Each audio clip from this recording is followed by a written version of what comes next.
Hi, hello. Welcome to Yoke Stock. Thank you for your support and on my videos. ఒక చిన్న బాధాకరమైన విషయం ఏంటంటే, మన ఖమ్మం డిస్ట్రిక్ట్ పర్సన్ ఒక పిల్లవాడు పేర్లు అవి వద్దులేండి. రీసెంట్‌గా సూసైడ్ చేసుకోవడం జరిగింది. ఎక్కడో ఏదో జాబ్ చేస్తూ ఐస్ వాళ్ళకి దొరికినప్పుడు వాళ్ళు పాస్‌పోర్ట్‌లో స్టాంప్ ఏస్తే దాన్ని తట్టుకోలేక సూసైడ్ చేసుకున్నాడని ప్రెజెంట్ న్యూస్ అయితే వచ్చింది. నేనేం చెప్పదలుచుకున్నాను అంటే అంత పిరికోళ్ళైతే మీరు అమెరికా వెళ్ళటం వేస్ట్ అండి. ఎందుకంటే ఫస్ట్ థింగు మీరు అబ్రాడ్ ఎళ్లారు అంటే ఆలోచించుకోండి. ధైర్యంగా ఉంటేనే ఎళ్ళాలి. ఎనీ టైమ్ ఏ సిట్యుయేషన్‌లో ఏదైనా జరగచ్చు. అది జాబ్ దగ్గర జరగచ్చు, లేపోతే ఇంకో చోటన్నా జరగచ్చు. సో, మీరంత సెన్సిటివ్‌గా ఉంటే ఎళ్ళకండి. హాయిగా ఇంట్లోనే ఉండండి.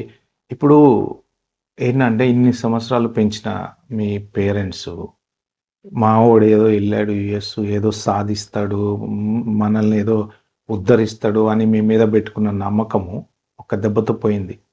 అంటే మీరు చనిపోవడం వలన అక్కడికక్కడ మీరు సాటిస్ఫై అవుతారేమో సూసైడ్ జేసుకొని. కానీ ఎనక ఉండే వాళ్ళకు ఉండేటువంటి కష్టాలు ఒక్క నిమిషం చనిపోయే ముందు ఆలోచిస్తే మీరు బెట్టుకొని ఎళ్ళిన లోన్‌లు పేరెంట్స్ కట్టుకోవాలి. కొడుకు లేడన్న బాధ జీవితాంతం పడాలి. వచ్చేవోడు, పోయేవోడు ప్రతివోడు ఏదో ఒక మాట అంటుంటాడు. ఎందుకంటే మన దగ్గర ఉచిత సలహాలు, ఉబోసాలంటారు చూసారా? ఉచిత పొడి సలహాలు ఇచ్చేవాళ్ళు కొన్ని వేల మంది ఉంటారు.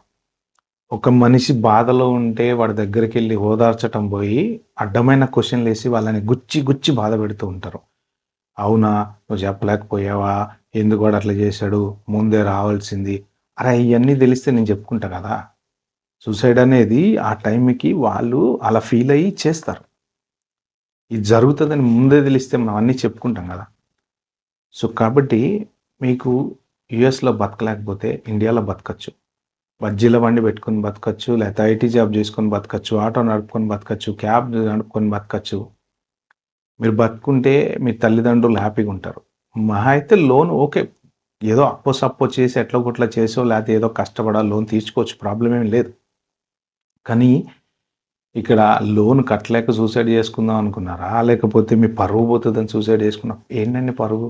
ఎందుకు పోతది? ఎళ్ళాము అబ్రాడ్. వర్కౌట్ కాలేదు. వెనక్కొచ్చాము. మళ్ళీ మనం బతుకుతున్నాము. ఈ ఎవడైతే మనకి వేలు పెట్టి చూపించేవాడు ఎవడైతే ఉన్నాడో, ఎవ్వడు తిండి పెట్టడు మనకి. ఎవ్వడో ఒక రూపాయి ఇయ్యడు.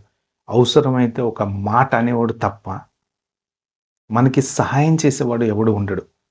సో, అలాంటి వాళ్ళ కోసం మనం ఆలోచించకూడదు. ఓకే. డిపోర్ట్ అయ్యారా? No problem. హ్యాపీగా ఎళ్ళిపోండి ఇండియాకి. జాబ్ చేసుకోండి. ఫస్ట్ ఆఫ్ ఆల్ మీ పేరెంట్స్ ఫస్ట్ ఆనందపడతారు. సో, నేను ఇంకోటి కూడా చెప్పదలుచుకున్నా. చాలామంది స్టూడెంట్స్ నిజంగా యూఎస్‌లో ఏం చేస్తున్నారో పేరెంట్స్‌కి తెలీదండి. వాళ్ళసలు ఓపీటీ మీద కొంతమంది పేరెంట్స్‌కైతే ఓపీటీ మీద ఉన్నారో లేరో కూడా తెలీదు. నాకు చాలా కామెంట్స్ వచ్చినాయి. మా వాడు ఓపీటీ మీద ఉన్నా అని చెప్తున్నాడు. లేపోతే నాకు 6 ఇయర్స్ వీసా ఉంది. నేను హ్యాపీగా ఇక్కడే ఉండొచ్చని చెప్తున్నాడు. అంటే తల్లిదండ్రులకు కూడా కరెక్ట్‌గా ఇన్ఫర్మేషన్ తెలియదు. పిల్లలు కూడా మిస్‌గైడ్ చేస్తున్నారు. నాకొచ్చిన కామెంట్స్ అలా ఉన్నాయి. నాకొచ్చిన కామెంట్స్‌లో ఎవరో మెన్షన్ చేశారు. "ఏం గాదు నాకు ఓపీటీ రాపోయినా నాకు వీసా ఉంది. నేనిక్కడ ఉండగలను" అని. ఎలా ఉంటారు? ఎఫ్1 అయిపోయిన తర్వాత మీకు ఓపీటీ రాకపోతే ఎలా ఉంటారు? హెచ్1 రాకపోతే ఎలా ఉంటారు? ఎందుకు పేరెంట్స్‌కి మీరు మిస్‌కమ్యూనికేట్ చేస్తున్నారు? డాలర్ డ్రీమ్ అంటే డబ్బులు సంపాదించడం, ఇండియాకి పంపించడము, లేతే కార్‌లో తిరగడం కాదండి. మనము హ్యాపీగా ఉండడం, మన పేరెంట్స్‌ని హ్యాపీగా ఉంచడం. సో, వాళ్ళు మీ మీద పెట్టుకున్న నమ్మకాన్ని అలా ఒక్క దెబ్బలో కట్ చేసి పాడేస్తే సో, ఎవరికి నష్టం? ఒక అబ్రాడ్‌లో ఒక పర్సన్ చనిపోతే బాడీని ఇండియాకి తీసుకురావాలంటే ఎన్ని కష్టాలు పడాలో తెలుసా? చాలా ఇమ్మిగ్రేషన్ త్రూ ఎళ్ళాలి. బోలెడంత డబ్బులు ఖర్చాలి. చివరికి మన బాడీని ఇండియా తీసుకుపోవాలంటే చందాలేసుకొని తీసుకుపోయే పరిస్థితొస్తది. మీ అందరికీ తెలుసో లేదో. చాలా చాలా మంది సింపుల్‌గా సూసైడ్ చేసేసుకున్నారంటే అయిపోయింది ఇక్కడితోని మన లైఫ్ అనుకుంటారు. కానీ ఈ బాధంతా ఎవరు పడతారో తెలుసా అండి? పక్కన వాళ్ళు పడతారు. మిమ్మల్ని అక్కడ చనిపోయిన వాళ్ళని ఇండియాకి తీసుకురావటానికి పడే బాధ వర్ణనాతీతం. ఆ బాడీ వచ్చేలోపు ఇండియాలో ఉండే పేరెంట్స్ గానీ, చుట్టాలు గానీ, అత్తలు మామలు గానీ వాళ్ళు వాళ్ళు పడే బాధ ఇంక వర్ణనాతీతం. కాబట్టి స్టూడెంట్స్ ఎవ్వరైనా సరే జాబ్ రాలేదా? No problem. 2 నెలలు చూడండి, 3 నెలలు చూడండి, 6 నెలలు చూడండి, 1 ఇయర్ చూడండి. హ్యాపీగా ఇండియా ఎళ్ళిపోండి. జాబ్ జేసుకోండి. మీరు ఇంకా అక్కడే ఉండి ఏదో సాధించాలి అనుకుంటే మీకు టాలెంట్ లేదని అర్థం. మీకు టాలెంట్ ఉందా? స్కిల్ ఉందా? దమ్ముందా? ఎళ్ళిపోతే జాబ్ వస్తది. పెద్ద పెద్ద కంపెనీలు ఉన్నాయి. ఇప్పుడు ఇండియాలో సాలరీస్ ఎలా ఉన్నాయి ఇప్పుడు? మంచి హైలీ స్కిల్డ్ ఎంప్లాయీస్‌కి 30,00,000, 40,00,000, 50,00,000 సాలరీ వస్తుంది.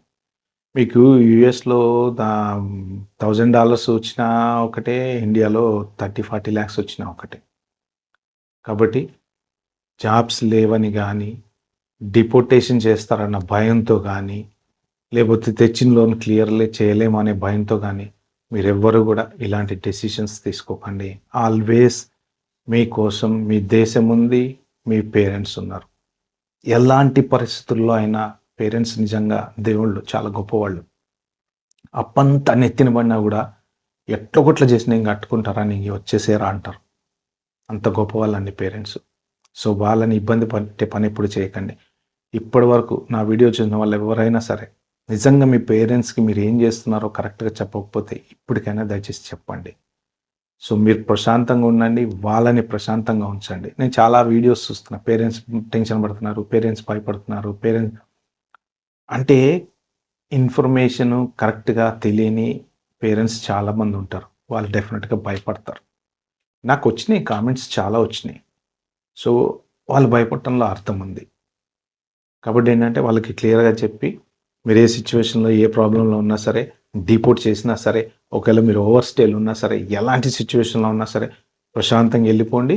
నేను చెప్పినట్టు మన దేశం, మన అమ్మ, నాన్న మన కోసం ఉన్నారు. ఓకే ఫ్రెండ్స్, ఈ వీడియో మీకు నచ్చినట్టయితే ప్లీజ్ నాకు థమ్స్ అప్ ఇవ్వండి. ఒక నలుగురికి షేర్ చేయండి. ఎందుకంటే నేను చెప్పిన మోటివేషన్ అనేది ఒక నలుగురిలో వస్తే మేబీ ఇంట్రెస్ట్ ఉంటే చూస్తారు, లేకపోతే లేదు. సో, షేర్ చేయండి. ఎవరైనా నా ఛానెల్ కొత్తగా వస్తే మాత్రం ప్లీజ్ అండి దయచేసి సబ్స్క్రైబ్ చేసుకోండి. Thank you.